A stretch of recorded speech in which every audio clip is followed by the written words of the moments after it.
Um, okay. So, good suggestion from Clark today for this week's draft. We're going to do our top 5 favorite movie opening scenes. Yeah. So, stuff that we like the best, not necessarily objectively we think this is the best opening scene in a movie. Right. All right. Yeah, because I was watching. I was watching Rocky 3 yesterday, and I'll be talking about that in a minute. But I was just like, man, I tried to start thinking about other beginnings of movies that I thought were really great. So okay. So all right. So top 5. All right. So I think you started last week, so I'll start this week. Okay. All right. So I am gonna go. Yeah. This is really one of my favorites. I'm gonna go with the opening scene to the Quentin Tarantino movie, Pulp Fiction. That's a good one. Yeah, I didn't think of that. That's a really good one. Yeah, they do the whole. It's them at the diner. The diner. You know, they're right. talking about the robbery. Yeah. Yeah. Tim Roth is talking to. I don't know who the actress's name is, but they're talking about how they're going to steal money from everybody, whatever, and then at the. Basically, he jumps up and he says, "All right, everybody, be cool. This is a robbery." And then the woman has a crazy line about executing every last one of you motherfuckers, and then they open with the song with the Dick Dale Miserloo. Yeah. So to me, from the opening scene all the way through the song, all the way through the credits, to me it's spectacular. Like now, Quentin Tarantino does this with a lot of his movies. A lot of them open like that. They have really good openings, but this is just it jumped into my mind as one of my favorites. Yeah, you know what I'm gonna. I mean, there's several I could go with, so I'm gonna. Okay, I'm actually gonna reverse this. I'm gonna do number one. I'm gonna do the best one. I'm gonna do number one. No, I'll save that for later. Number one, I'll go Saving Private Ryan. Okay. Because remember, it starts off. It's D-Day. It's the invasion of Normandy, and it's just you start off. You see the whatever those boats were called, the duck boats or whatever, going toward the shore, and you're like, oh shit, it's about to go down, and like you see Tom Hanks, and then the guys in front of him, like 6 of them just get shot immediately, and then it's just insanity. Them trying to get onto the beach and the whole thing. So yeah, it was just. Steven Spielberg, obviously one of the best directors of all time. I mean, just an incredible way to start a movie because it just like you're like holy shit, and it just pulls you right into the movie. Yeah, no, that is a really good one. And if anybody's ever played the new Call of Duty game that came out a few years ago, World War II, that's what the game opens where you have to storm the beach at Normandy. Yeah, I don't know how anyone survived that. It's insanity. I have no clue. Well, because the Germans had the elevated positions on the cliff on the beach shooting down at you, and that's like that's a death trap essentially. Yeah, absolutely insane. All right, so I'm gonna pick another classic, and this movie is basically regarded as the first summer blockbuster. It's a long time ago, but the opening scene to Jaws. You want to go movie history wise, that is kind of Jaws basically created the summer blockbuster, and they set the way movies were after that. And Jaws is Spielberg, isn't it? Yeah. Yeah. So it's another Spielberg classic. Woman swimming out in the ocean and gets eaten by the shark, and that just that just grabs you to me right off the bat. Right. All right. I think next I'll go with. I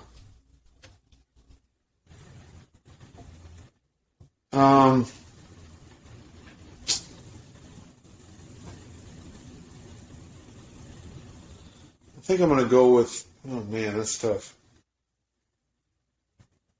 I guess I'll put Star Wars in there. I'll put the first Star Wars movie because you start off. And especially if you read different stuff about that movie, like the fact that they got the intro part to look like that. I mean, just with the, you have the John Williams score, and then like the Star Wars thing, shoots up the screen, and it's like, whoa, and you see all the stuff coming up, and then the obviously the Star Destroyer chasing the ship over the planet, and this is made in 1977. You're like, how and the way that they do it, where you see the little ship fly by, and then you see the Star Destroyer come in, and the Star Destroyer is so much bigger than the other ship.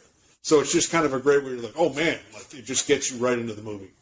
Yeah, the ship flies right overhead, and you'd think there's nothing there, and so it kind of shocks you at first, and then and you're right about the timing. Like it was not like there's a million movies like that back then. This was revolutionary. Yeah, and the music itself was. I mean, obviously the music during the opening crawl was really good, and it kind of like the way I'm remembering the shot now. So the credits, the opening crawl goes up, and then it fades away, and then the camera pans down, and then it's like there's a planet, and then there's like a moon or something, and then it's just boom, and then it just comes right onto the screen. Yeah, so it was a really great way to start a movie. Yeah, spectacular. In that same vein, another movie about space that that now is famous to everybody, and I think kind of started how you're going to shoot movies and show what space looks like, and that 2001: A Space Odyssey. When that comes in and it da da da, it. Oh, is that with that's with the chimp the chimps where they're like, right? Yeah. Okay. Yeah, and then it shows the space. It shows the bone, kind of. I think it's a bone, like kind of floating across the sky or whatever. And it's long, but it's one of those things. And remember when that movie was made, we didn't really know what space looked like. Yeah. So it's that's a good masterpiece by Kubrick. All right. Stanley Kubrick. All right. Yep. So that was your third one. Okay. I'm going to put hang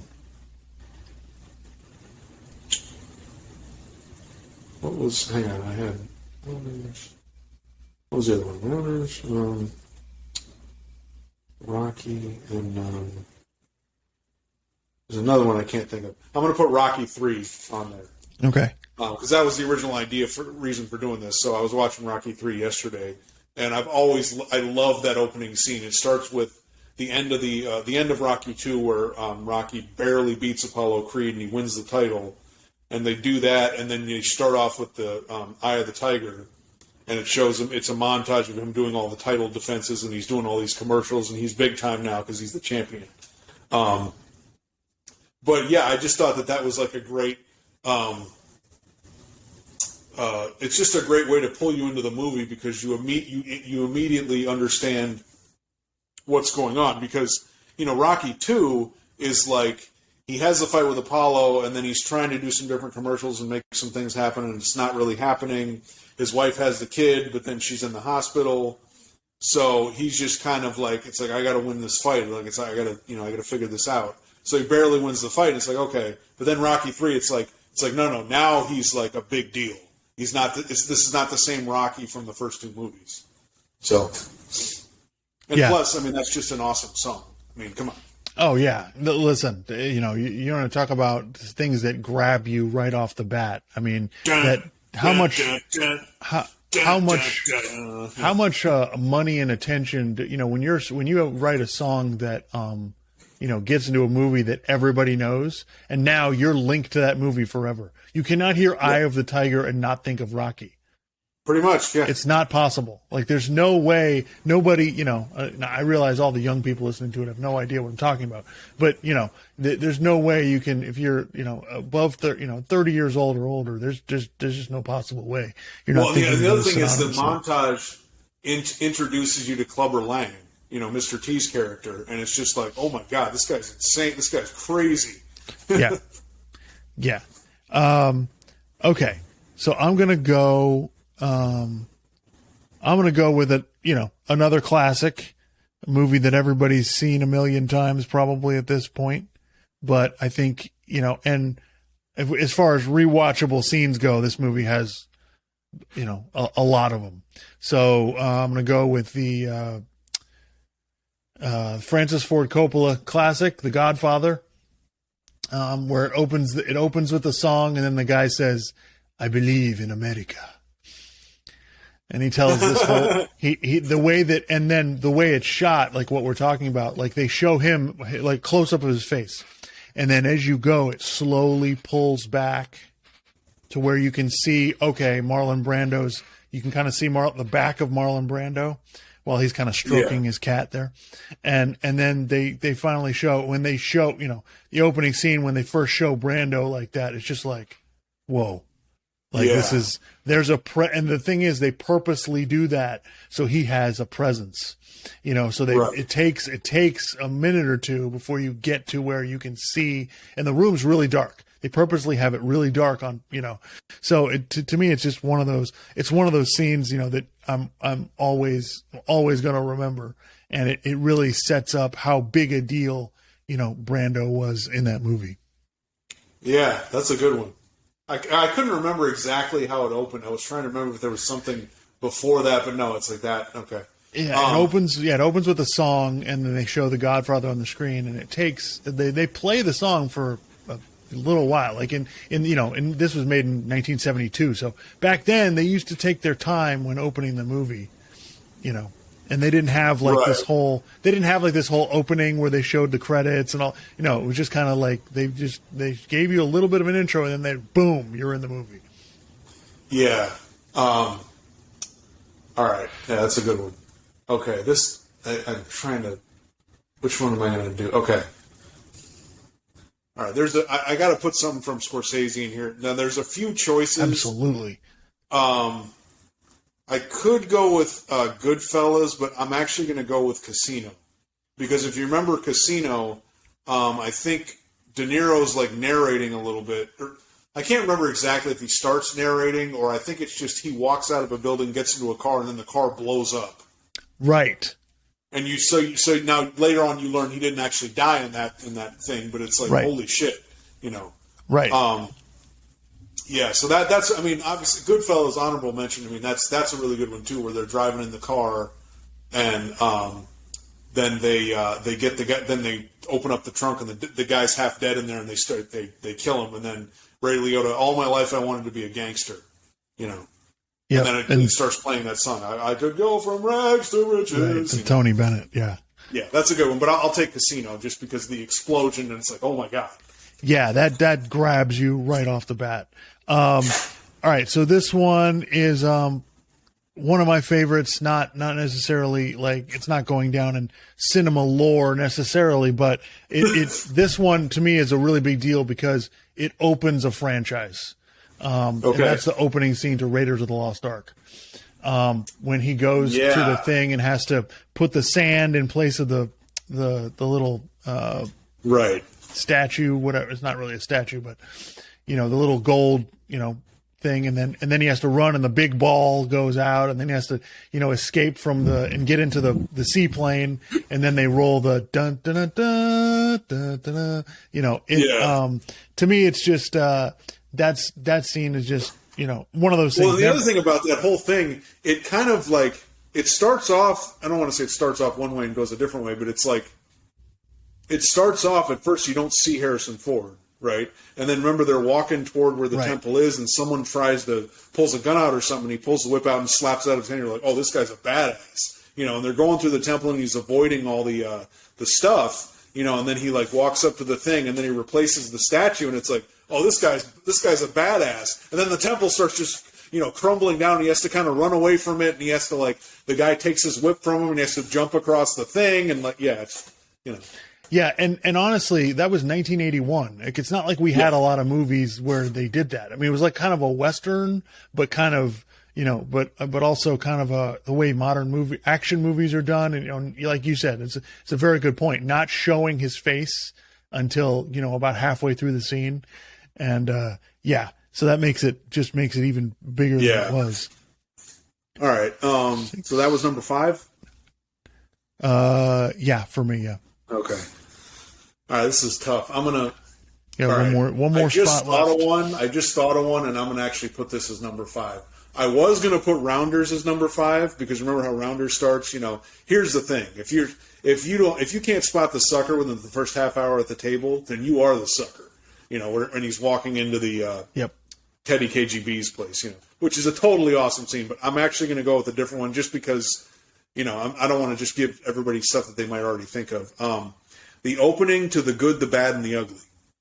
Oh, now this is an older movie, so like you're saying about The Godfather, it starts off more slowly, but basically it's like a wide shot, and there's like a well, and there's something like bobbing up and down. It's making a noise in the background. Everything else is quiet, right? There's just a little noise in the background, and then there's some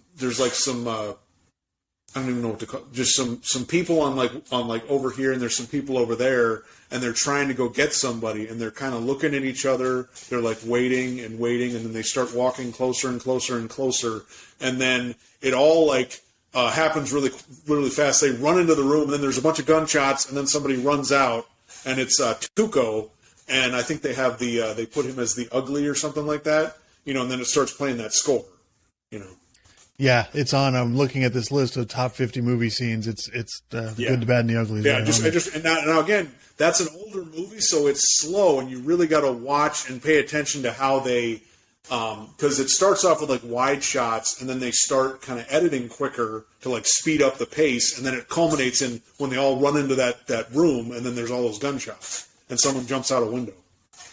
Yeah, 1966. Excuse me. Okay. So let's go back over our top 10. So Pulp Fiction, number 1, Saving Private Ryan, Jaws, Star Wars, the 1977 Star Wars, 2001: A Space Odyssey, Rocky III, The Godfather, Casino, Raiders of the Lost Ark, and The Good, the Bad, and the Ugly.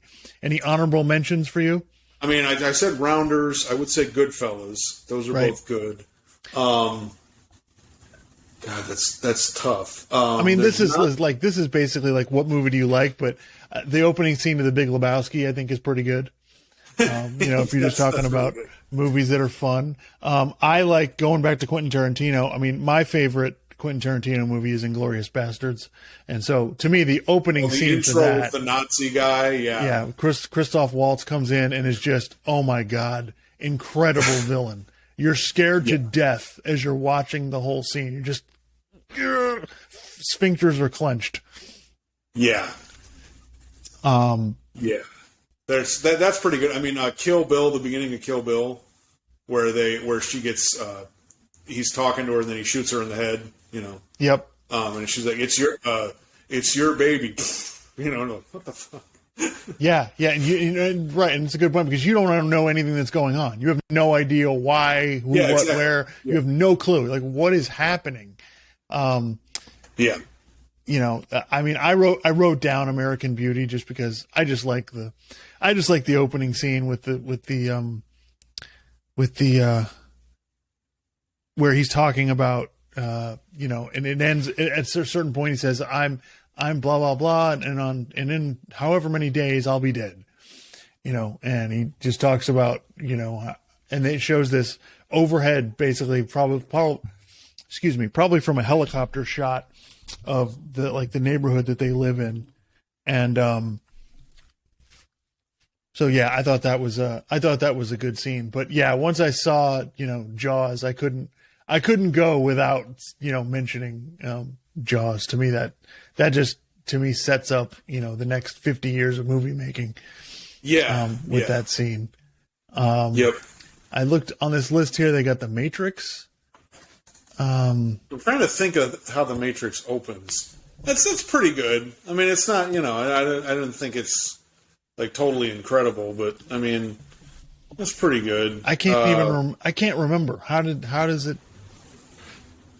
Wait, which one was it again? I'm sorry, I'm looking at a bunch of them. The Matrix.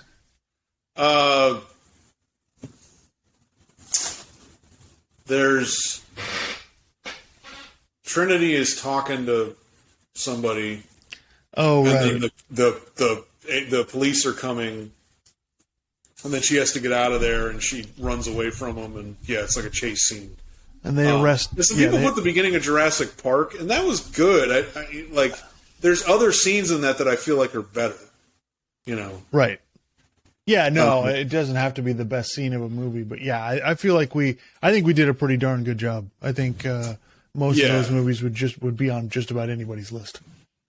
Yeah, I could have said Wolf of Wall Street. I like that the way that one starts off. It's just complete insanity.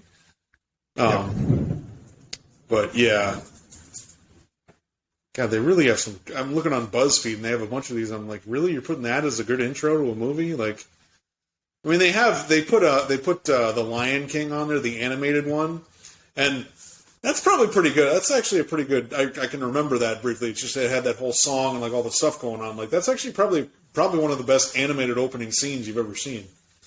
Probably. Yeah. No, nothing bad. It's just it's not going to make my top 10, exactly. top 25 list probably.